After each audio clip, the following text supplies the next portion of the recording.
নিয়ে গেলাম, নিয়ে যাওয়ার পরে যখন ওই জায়গাটা তখন পুরো পুলিশ এসে গেছে, পুলিশ ঢুকতে দিচ্ছে না। আমি বারবার মা বাবা যখন সভাপতি ওদের মেয়েকে দেখতে চাইছেন, আমি অনেকবার করে গেছিলাম পুলিশে, আমাকেও ঢুকতে দেয়নি পুলিশ ওই জায়গাটা। এবং বলে এখন আনা যাবে না, আপনার কিছু এখন ইনকোয়েস্ট চলছে, আপনারা কিছুক্ষণ পরে আনুন। আমি আবার মা বাবার কাছে ফিরে গেছি, আবার মা বাবার কাছে, তখন মা বাবা বলছে একটু দেখতে দিন। আমি তখন বলছি না, এখন আপনাদের দিচ্ছে না পুলিশ, আমি কি করবো, আমাকেই ঢুকতে দিচ্ছে না। আমি প্রথম দেখিনি, আমি প্রথম দেখিনি না, আমি প্রথম বোধহয় দেখুন, একটা আমাদের তরফ থেকে যে দেখেছিল, আমাকে যে খবর দিয়েছিল তার নাম ডক্টর সুমিত রায়তাপাদার, উনি অ্যাসোসিয়েট প্রফেসর। উনি প্রথম মানে আমাকে সুমিত যেটা বলেছে সেটা দুজন পিজিটি দেখেছিল, দুজন পিজিটি এই ব্যাপারটা তারাও ডিউটি ছিল, ওই ডিউটি ছিল না, তারা তখন মর্নিংয়ে চলে এসেছে নাকি, মর্নিংয়ে চলে এসে আমি নামটা এখন সুমিতকে আপনার জিজ্ঞেস করে বলতে পারবেন, নামটা আমার ঠিক মনে নেই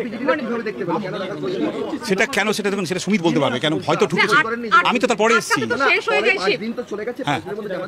না 5 দিনের ওরা তো আমাদের যে পিজিটির আছে না, ওরা তো এখানে ইয়ে মিছিল করছে, ওরা তো আমাদের এখানে আসছে না, আমি জিজ্ঞেস করি 8টাতে তো শিফট শেষ হয়ে যায়, যিনি রাতে আছে তাহলে সেই ক্ষেত্রে কি খোঁজ খবর হয়নি?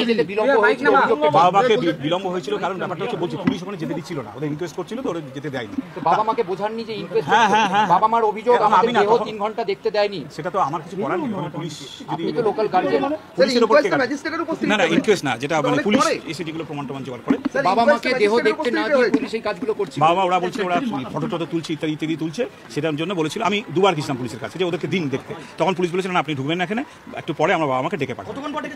সেইটা শুনুন, তার মধ্যে না অনেক লোক আসছে তো, মানে আমাকে তখন পুলিশ চলে এসছে আমার ঘরে, পুলিশ এসছে, আমাকে পুলিশ বিভিন্নভাবে জিজ্ঞেস করছে কে প্রথম দেখেছিল, কে দিয়েছিল, এবং তখন সেই মতো আমি টাইমটা আমি বলতে পারবো না। যে যারা দেখেছে জুনিয়র ডাক্তার বলছেন, আপনি এর আগে বলছিলেন জিডিএ দেখেছে, যারা ঢুকে জিডি আমি বলিনি, আমি প্রথম আমাকে যেটা প্রথম খবর দিয়েছিল সেটা ডক্টর সুমিত রায়তাপাদা, কিন্তু দেখেছিল, এটা সুমিত বলতে পারবে কে দেখেছিল। এই তো চলে গেল একটু আগে, উনি আপনাকে কিছু, আপনি তো এইচওডি, আপনি তো কিছু নিশ্চয়ই জিজ্ঞেস দেখুন, এটা তো পুলিশে এনকোয়ারি করছে, যা বলার ও পুলিশের কাছে বলেছে, আমি যা বলার আমি কোথা থেকে জানলাম না জানলাম আমিও পুলিশকে বলেছি। কেন এনকোয়ারির ব্যাপারটা তো পুলিশের ব্যাপার, তারা যা রিপোর্ট করে। আপনি জানেন প্রথম কে দেখেছে?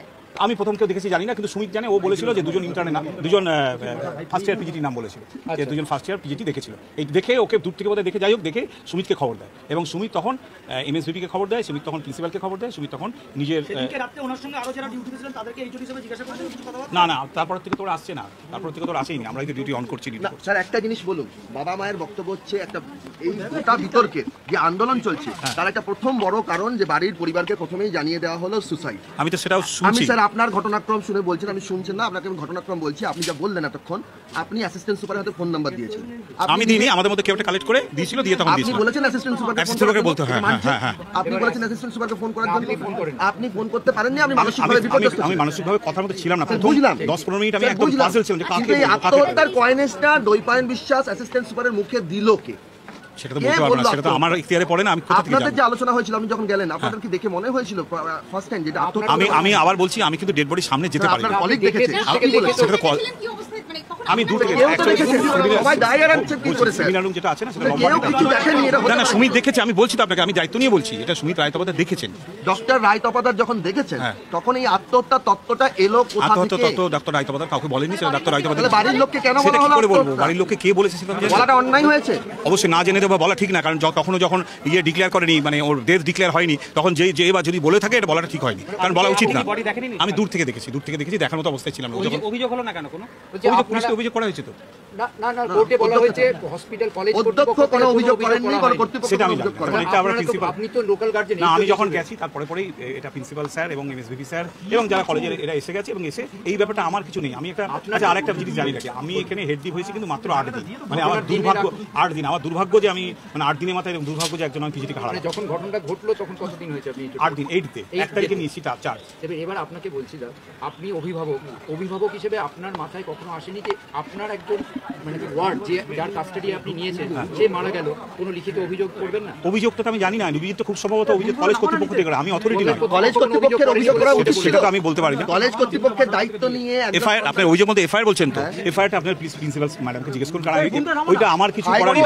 বলা হলো আত্মহত্যা, পরিবারকে বলে দেওয়া হলো আত্মহত্যা, কোনো অভিযোগ হলো না। আপনি একটা জিনিস বলুন, আপনারা তো প্রত্যেককে ডাক্তার, ওর বডি দেখে নিশ্চয়ই বুঝতে আমি বডি শুনুন, বডি তো আপনি দেখেনি, বাকিরা তো বুঝতে পেরেছে। সুমিত বুঝতে পেরেছে কেন সুইসাইড বলা হলো? আমাদের প্রশ্ন এটা, কে বলেছে তো আমি বলতে পারবো না। সঞ্জয় রায় তাহলে অ্যাসিস্ট্যান্ট সুপারকে জিজ্ঞেস করুন, অ্যাসিস্ট্যান্ট সুপার বলেছি কি বলেন। বাবা নাম করেছেন, অ্যাসিস্ট্যান্ট সুপারের নাম করেছেন বাবা বলেছেন দৈপায়ন বিশ্বাস, তাহলে অন ক্যামেরা বলেছেন এই নাম। দৈপায়ন বিশ্বাস তার একজন মেল হয়ে গেল। ওটা যে ছিলেন অ্যাসিস্ট্যান্ট সুপার, আমার কাছে যিনি ছিলেন, ফোন নাম্বার দেওয়া ছিল, তিনি মহিলা, কিন্তু তিনি পুরুষ নন, তিনি মহিলা। এবার কে মহিলা বলেছে বা এটা তো ওদের কাছে কতগুলো কাজ না। অ্যাসিস্ট্যান্ট সুপার ফোন করেছিলেন, মহিলা অ্যাসিস্ট্যান্ট সুপার কাছে যখন ফোন নাম্বার চাইছি, ফোন নাম্বার চেয়ে তখন মহিলা অ্যাসিস্ট্যান্ট সুপারকে তখন আমরা ফোন নাম্বারটা দিয়েছিলাম। দিয়ে তখন তখন আমার অবস্থা ছিল না বলে আবার কারণ উনি বলেন, আমি বলিনি অ্যাসিস্ট্যান্ট সুপার বলেছিলেন ইয়ে থেকে যে আমি যতটুকু শুনেছি আমার শোনার মতো অবস্থা ছিল না, যে এরকম খুব অবস্থা খারাপ, আপনারা তাড়াতাড়ি চলে আসুন। এরপর আমি ওখান থেকে বেরিয়ে আসি। ওখান থেকে বেরিয়ে আসার পর এবার কি পরে ফোন করেছে বা দৈপায়নে কি বলছেন, এই সে ঘটনা যে ওখানে ঘটতে পারে, আপনি তো অনেক দিন ধরে বিভাগে আছেন, বিভাগীয় প্রধান না। সিকিউরিটির অভাব কখনো অনুভব করেননি? সিকিউরিটির অভাব তো অনুভব করেছি বলতে যে আমাদের তো 2জন সিকিউরিটি থাকে মেন গেটের কাছে। তো লিফটের কাছে, লিফটের কাছে ঠিক না, নার্সিং স্টেশন, মেন এন্ট্রান্সের কাছে। সঞ্জয়ের মতো লিফটের কাছে থাকে। মদ্যপ্রা না, লিফটের ভেতরে অবাধে যাচ্ছে, মেন এন্ট্রান্সের কাছে। সঞ্জয়ের মতো মদ্যপ্রা অবাধে ঘুরছে, কোনো রকম কোনো নিরাপত্তা কি করে ব্যবস্থা নেই। বাইরে কেউ ঢুকছে, এটা এরকম ঘটনা কখনো এইটা তো নার্সিং বলছি, এটা তো যারা সিকিউরিটি ছিলেন সেদিন কি অবস্থায় ছিলেন সেটা আমি বলতে পারবো না, কিন্তু ইউজুয়ালি আপনাদের কখনো এই সিকিউরিটি মনে হয় না? অনেক সময় লোক ঢুকে যায়, আমরা বারবার এই যে ইয়েকে যে আর কি আপনার সিকিউরিটি যে হেড থাকে বারবার দেখে। আমাদের অনেক ম্যাডাম, সময় লোক ঢোকে। আমার আগে তো ম্যাডাম ছিলেন, এর আগেও লোক ঢোকার ঘটনা ঘটেছে। ম্যাডাম ছিলেন, না সেটা সকালবেলা বলছি, অনেক সময় পেশেন্ট পার্টি থাকে, ম্যাডাম অনেক সময় আমার সামনে ওই সিকিউরিটি প্রধানকে ডেকে অনেক সময় বলেছেন যে আপনারা কি করছেন, যে পেশেন্ট পার্টি ঢুকে যাচ্ছে। Madam sir? আমি তো বললাম 1 তারিখ থেকে জয়েন করেছি, 31 তারিখ অবধি এখানে যেটা ছিলেন ডক্টর সুস্মিতা কুণ্ডু উনি ছিলেন। সুতরাং ওই ব্যাপার ওনার সময় উনি কি করেছেন লিখিত দিয়েছিলেন এটা আমি বলতে পারবো। আজকে এখানে হিউম্যান রাইটসের কি জিজ্ঞেস করে এই ঘটনা? ওই আমি যতটুকু দেখেছি আসলে হিউম্যান রাইটসের যেটা ইয়েটা ছিল সেটা আমার শুধু ছিল না, একসঙ্গে বসেই রেখেছিলেন হিউম্যান রাইটস। আমি বলতে পারছি না, আমরা ছিলেন, ওরা আমার সামনেই ডক্টর সুমিতকে দেখা করতে বললেন আমার সামনেই, তারপরে ওই সিস্টিং নার্সিং ইয়েদের ডাকলেন। আমাদের সেদিন যে নার্সরা ছিলেন তাদের টাকা হয়েছিল, তাদের ডাকা হয়েছে, এই তারা আছেন সেমিনার রুমে ওই দিন স্যার আপনার মনে কি প্রশ্ন যাচ্ছে? দেখুন আমার মনে প্রশ্ন বলবো না, আমি চাই যে এই জঘন্য যে হত্যাকাণ্ড হচ্ছে, যিনি হত্যাকারী তিনি যেন ধরা পড়েন। প্রশ্ন নেই, এটাই তো বড় প্রশ্ন যে কিভাবে করেছে বলে মনে হচ্ছে। আপনি তো সেটা স্যার পোস্টমর্টম আমি দেখিনি, কিন্তু এটা পোস্টমর্টমের লোকরা ভালো বলতে পারবে। দেখুন আমি আবার বলছি, আমি ওই মৃতদেহ দেখতে পারিনি, আমি দূর থেকে দেখেছি। সুতরাং ওইখানে আমার পক্ষে বলা সম্ভব না একজন ছিলেন না 2জন ছিলেন, কি করেছেন দেখে কি মনে হয় সেটা আমি ঠিক বলতে পারবো। লেডি ডাক্তার ওই সেমিনার রুমে কটা নাগাদ গেলেন এবং সেমিনার রুমে তো ক্লাস হয়েছিল? সেমিনার মেশিনকে ধরুন আনুমানিক 4টে অবধি ক্লাস হয়েছিল, তারপর তো ক্লাস শেষ হয়ে যায়, দুপুরবেলা ক্লাস হয়ে তালাচাবি পড়ে। তারপর আমি দেখুন তালাচাবি তো আমি একটা হেড দেবো না, ওটা যে দায়িত্ব সে করেছে। কোনো রেজিস্টার মেইনটেইন করেন না কি সেটা নার্সিং যিনি ব্লক নার্সিং আর কি সেটা বলতে পারবেন, এটা তো আমার কাজ নয় যে নার্সিং এর কোথায় কোথায় ছিল? সিসি ক্যামেরা ছিল ওখানে, ঢোকার মুখে একটা সিসি ক্যামেরা ছিল, আর ক্যামেরা ছিল কিনা আমি বলতে পারবো না, কারণ এটা সিসি ক্যামেরা তো আমার পার্ট নয়, এটা হসপিটাল অথরিটি যারা অ্যাসিস্ট্যান্ট। সেমিনার রুমের ভেতরে না, সেমিনার রুমের ভেতরে যতদূর মনে হয় আমার ছিল না। এই সেমিনার রুমে তালাচাবি কে খুললো? ওই তো বললাম, না আমি জানি না সেটা, এনকোয়ারিকে আমাকে বলবে, আমাকে বলছি না, এনকোয়ারি বলছি। সেমিনার রুম তো সাউন্ড সাউন্ড প্রুফ মানে ফল সিলিং আছে, হ্যাঁ, ফল কিন্তু ভেতরে আওয়াজ হলে বাইরে তো আওয়াজ শোনা আসবে। মানে আপনার কি মনে হয় একজন অভিভাবক একসঙ্গে এতগুলো জিনিস কিভাবে নিয়ে যেতে পারে? যে মারা গেছে সে তার অভিভাবক আপনি, ওই রুমে যদি কাউকে মারা হয়, যদি আর্তনাদ করে আওয়াজ কি গেট অব্দি আসবে? আর যদি না এসে থাকে এই জিনিসটা আপনার সন্দেহ কিছু না, ব্যাপারটা হচ্ছে ওইটা ফল সিলিং বসানো আছে, ওটা এসি চলে, মানে রাত্রেবেলা এসি চালিয়ে ছিল কিনা আমি জানি না। এসি যদি চলে আর দরজাটা যদি ক্লোজ করা থাকে তাহলে শব্দ নাও আসতে পারে। আর ওদের যে বাকি যারা ডিউটিতে ছিল তাদেরটা আরেকটু পরে, মানে 10 ফুট 12 ফুট দূরে তাদের ঘর, এবার সেই জন্য ওখানে দরজা বন্ধ থাকলে শব্দ কিন্তু নাও আসতে পারে, যেহেতু এসির একটা চলে তো। 10 ফুট 12 ফুট তো খুব বেশি দূরে না বলছি এসি চলে, দরজা বন্ধ নাও হতে পারে, হতেও পারে নাও হতে পারে। আমার মনে তো আপনাদের মনে সবার মনে যে প্রশ্ন সেই প্রশ্ন যে খুনি যিনি করেছেন যে তিনি যেন ধরা পড়েন এবং তার জন্য চরমতম শাস্তি হয়, তার জন্য হ্যাঁ এটাই চাওয়া, এটাই আমার বড় চাওয়া।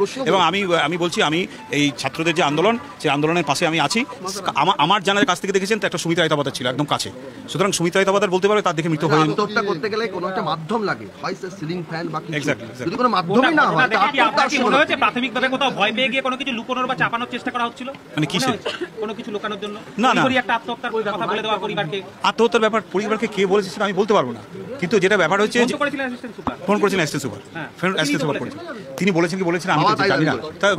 হ্যাঁ হতে পারে, তাহলে বাবা যদি বলে থাকে, কিন্তু আমি বাড়িতে কোনো ফোন করিনি, কারণ আমার তখন ফোন করার অবস্থা ছিল না। আমি অনেক কষ্টে ফোন, মানে ওর কোনো কলিগের থেকে কোনো একটা ভাবে ফোন নাম্বারটা যখন মানে এই আধার কার্ডে যেটা থাকে সেটা তো থাকে যে নিজের ফোন নাম্বার, সেই ফোন নাম্বার দিয়ে তো তখন আমাদের মাথাটা ঠিক নেই যে সেটাতেই ফোন করতে যাচ্ছে, মানে ভেবেছিলাম সেটাতেই ফোন করবো, তখন ভাবলাম যে না সেটা তো তার ফোন নাম্বার, তাকে করে তো লাভ নেই, তখন বাড়ির ফোন নাম্বার। এবার ফোন নিয়ে করতে করতে করতে কেউ একটা সেই ভিড়ের মধ্যে একটা ফোন নাম্বার দিয়েছিল এবং সেই ফোন থেকেই আমাদের এই যে অ্যাসিস্ট্যান্ট সুপার তিনি ফোন করেছেন। এবার ফোন কে হ্যাঁ হ্যাঁ আমাদের তো ছাত্রী, তো আমাদের ছাত্রী তাকে চিনবো না, 2 বছর ধরে ছাত্রী, পড়াশোনা ভালো ছিলেন, ডাক্তার হিসেবে ভালো ছিলেন, পড়াশোনা ভালো ছিলেন। আমাদের অ্যাকচুয়ালি কি জানেন তো পিজিটিটা মানে একজন থিসিস গাইডের আন্ডারে থাকে, আমার থিসিস গাইডের আন্ডারে ও ছিল না, ও ছিল ডক্টর সুমিত রায়তাবাদের থিসিস মানে থিসিস গাইড ওনার আন্ডারে ছিলেন। কিন্তু আমাদের যখন ক্লাসগুলো হতো তখন একসঙ্গে হতো, সে একসঙ্গে হয়ে আমি ওকে দেখেছি পড়াশোনা খুব ভালো ছিল পড়াশোনা, নো ডাউট পড়াশোনা ভালো ছিল এবং ও খুব সিনসিয়ার ছিল। ওই তো বললাম তো, আমি যখন প্রথম এখানে যখন শোনার পর তখন 10:30 কি 10টার মধ্যে, তারপরে আমি এখানে আগে ছুটতে আসি, মানে ছুটতে এসে আমি ফোন কোনো কথা হয়নি হয়েছে তো বলছি শুনুন না, তারপরে আমি ছুটতে আসি, এসেই সুমিতের ঘরে, সুমিতকে আমি দূর থেকে জিজ্ঞেস করি সুমিত কী হয়েছে, সুমিত তখন বললো দেখো, সুমিত মানে অ্যাসোসিয়েট প্রফেসর যিনি ওখানে ছিলেন সিনিয়রদের মধ্যে আর কি, তিনি তখন বলছেন দেখেছে, তিনি তখন বললো সুমিত এই অবস্থা। আমি বেশি দূর যেতে পারিনি, যাওয়ার পরে আমার তখন মনে হলো আগে আমার সুপার আর ইয়েকে, তখন সুমিত কিন্তু আমাকে অলরেডি যখন ফোন করেছিলাম, যখন গাড়িতে ছিলাম বলেছিলাম আমি সুপার আর এমএসভিবি আর প্রিন্সিপাল দুজনকে কিন্তু আমি জানিয়ে দিয়েছি আর লোকাল থানাকে বলেছি। কিন্তু আমার তখন এই যে এইচডি মনে হলো আমার একটা জানানো উচিত, আমি সঙ্গে সঙ্গে আবার প্রিন্সিপালকে ফোন করলাম, একই